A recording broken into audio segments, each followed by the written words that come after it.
tried and tested rules of international human rights and refugee law.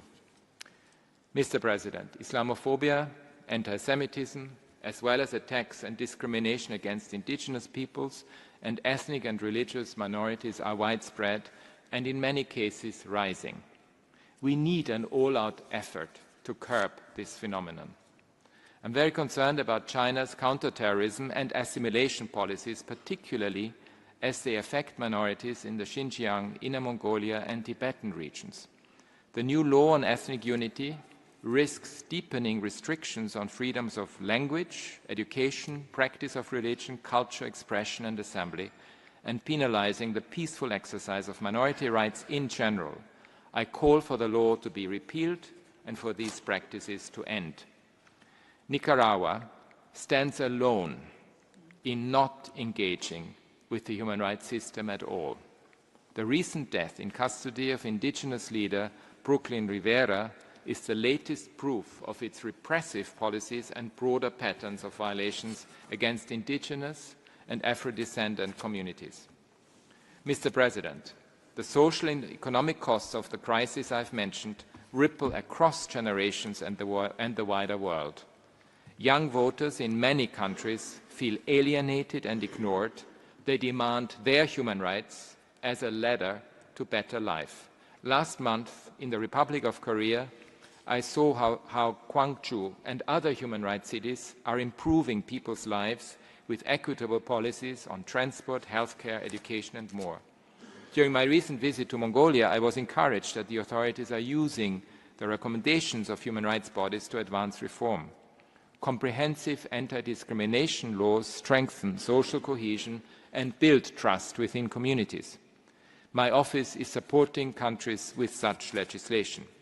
I welcome recent legal successes. In Australia, for example, an indigenous group secured record compensation for mining without their consent.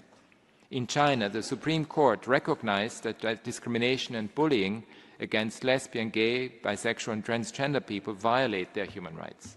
And I trust that the appointment of the new Attorney General in Guatemala will strengthen democracy in practice.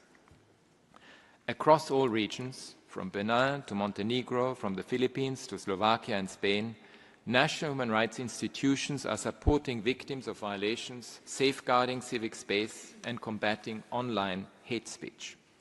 Regional mechanisms also play an important role. Regional courts in Latin America, Africa and Europe are holding states to account for environmental harms from Nigeria and Peru to Switzerland and beyond. The African Union Compliance Framework for Peace Operations has helped build a culture of accountability. Despite significant challenges, the Association of Southeast Asian States, ASEAN, can play a crucial mediating role to resolve the conflict in Myanmar. The Inter-American Commission on Human Rights has proven to be a successful path towards justice for victims, from arbitrary detention to privacy rights and more. The international human rights system has also proven its value.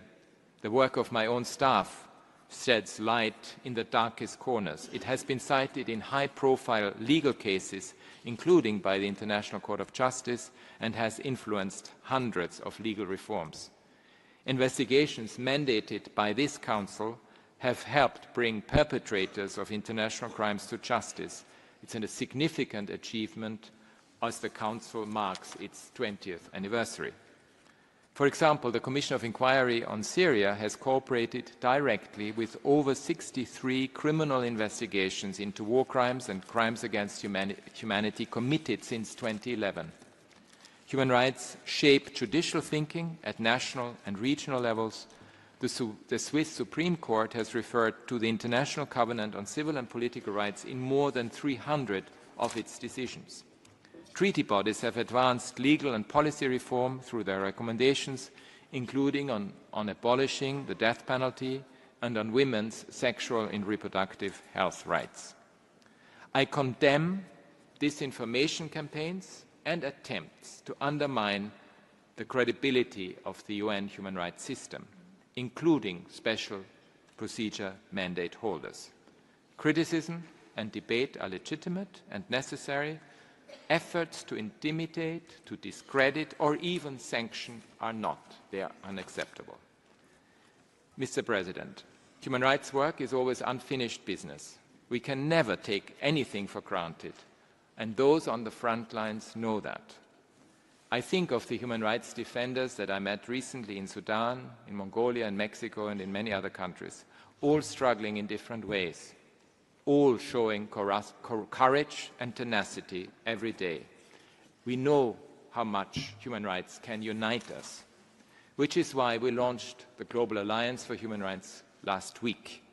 Over the next 2 years, this alliance will become a hive of activity with different groups and communities around the world making new connections and building new partnerships. Human rights are the glue that binds us together, and when we join forces to strengthen those bonds, we do build a better world for all. Thank you very much.